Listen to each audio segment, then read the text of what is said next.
Bismillahirrahmanirrahim. Assalamualaikum warahmatullahi wabarakatuh. Alhamdulillahirrabbilalamin.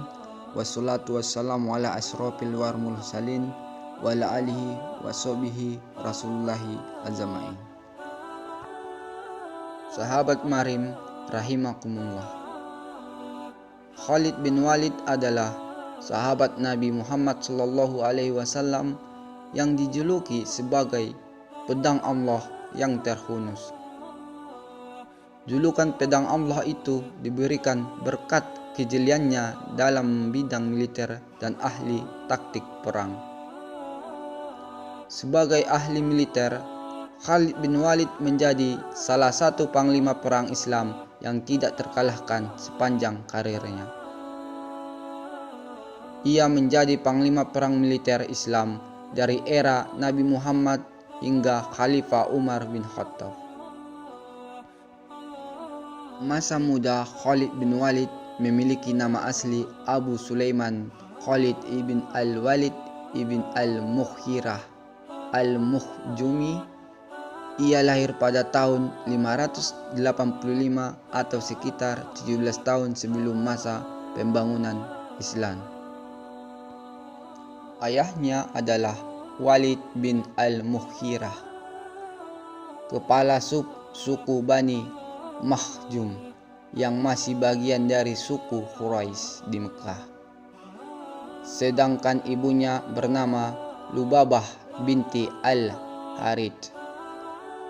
Sesuai dengan tradisi kaum Quraisy pada zaman itu, Khalid yang baru lahir dikirim ke sebuah suku Badui di gurun.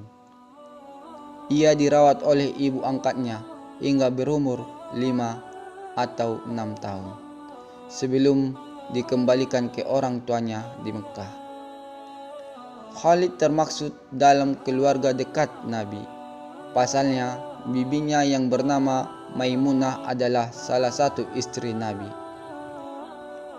Dalam budaya Arab saat itu, seorang anak lelaki dianggap sebagai kesatria dan pemimpin sejati apabila bagus dalam seni berperang. Hal ini yang mendasari Khalid bertekad untuk menjadi seorang kesatria yang hebat di tanah Arab. Dorongan dari sang ayah dan keluarga besarnya yang merupakan orang terpandang dari suku Quraisy juga menjadi dasar Khalid untuk mendapatkan kedudukan terhormat. Dalam proses belajar seni bela diri dan berperang, ia dengan mudah menguasai teknik memanah, berkuda, dan memainkan pedang. Selain itu, ia juga memfokuskan diri pada teknik militer. Bakatnya ini semakin terasa berkat ketekunan dan latihan keras yang dilakuinya. Khalid dewasa menjelma menjadi orang yang berani dan mahir dalam bidang militer. Pengetahuannya mengenai taktik perang pun menakjubkan. Keberhasilan Khalid pertama kali dibuktikan dalam perang Uhud. Pertempuran antara pasukan Islam di bawah pimpinan Nabi Muhammad SAW ini berhasil dilumpuhkan oleh Khalid yang memimpin pasukan Quraisy. Nabi Muhammad SAW selalu berdoa supaya Khalid memeluk Islam. Terlebih lagi, ia tumbuh menjadi seorang pemimpin prajurit yang berpengaruh. Ketika pecah perang Khandaq pada tahun 627, Khalid mendapat tugas untuk membunuh Nabi Muhammad SAW dan hampir saja berhasil menjalankan misinya. Setelah perang Khandaq selesai, Khalid mendapat surat dari saudaranya yang telah dahulu memeluk Islam. Di dalam surat itu, saudaranya menceritakan bahwa Nabi Muhammad SAW memuji kekuatan dan kecerdikan taktik militernya. Khalid sangat tertegun dan langsung menemui Nabi Muhammad SAW di Madinah. Ia pun masuk Islam saat itu juga. Setelah resmi memeluk Islam, Khalid kembali ke Mekah dan mengumumkan akan ikut bersama Nabi Muhammad SAW. Seluruh masyarakat Mekah kaget dengan pengumuman itu.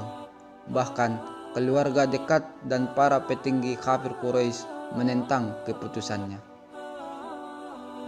Namun Khalid tetap mantap hatinya untuk bergabung dengan barisan Islam di bawah pimpinan Nabi Muhammad SAW.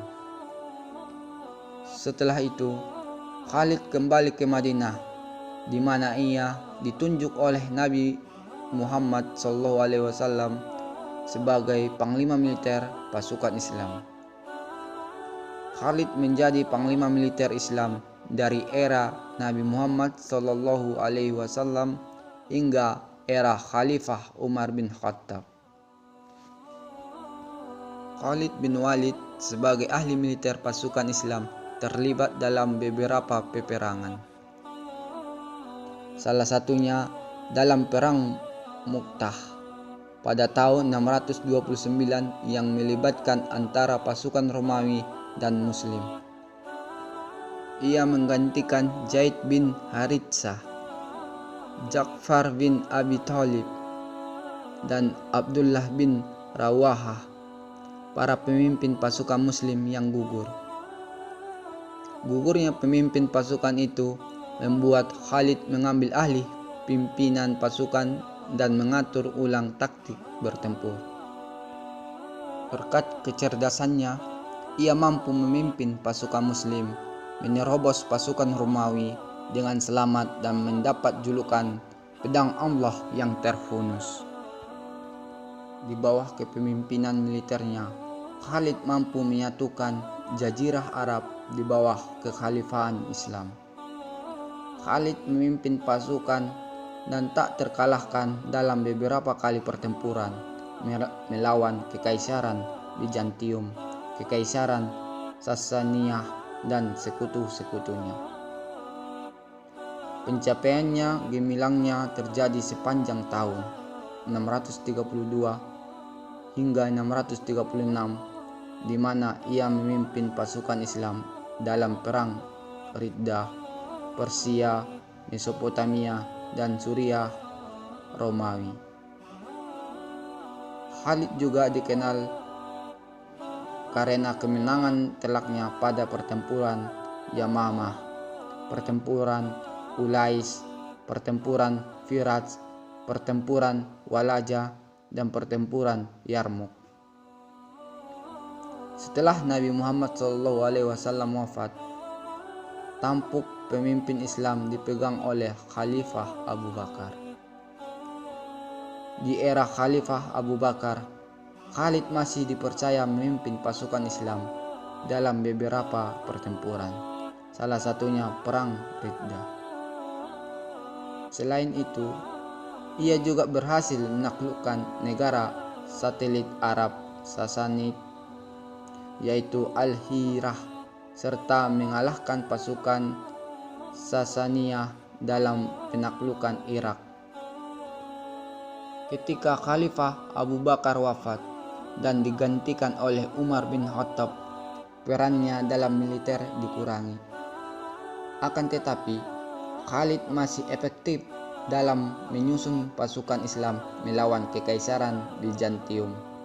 Selama tahap awal dari peperangan Romawi Timur Arab, dan berkat dirinya, Damaskus berhasil ditaklukkan pada 634. Pada 638, Khalid diberhentikan dari karir militernya oleh Khalifah Umar bin Khattab. Khalid bin Walid meninggal di Homs, Suriah pada tahun 21 Hijriah atau 642 Masehi di usia 50 tahun di tempat tidurnya. Sosoknya kemudian dikenal sebagai pahlawan Islam yang berperan memimpin pasukan umat muslim menyatukan Jazirah Arab. Selama pertempurannya yang mencapai ratusan, Khalid dipastikan tidak pernah terkalahkan. Sahabat Marim rahimakumullah, demikian cerita singkat Khalid bin Walid, sahabat Nabi yang dijuluki sebagai sang pedangnya Allah yang terhunus. Saya sudahi. Fastabiqul khairat. Wassalamualaikum warahmatullahi wabarakatuh.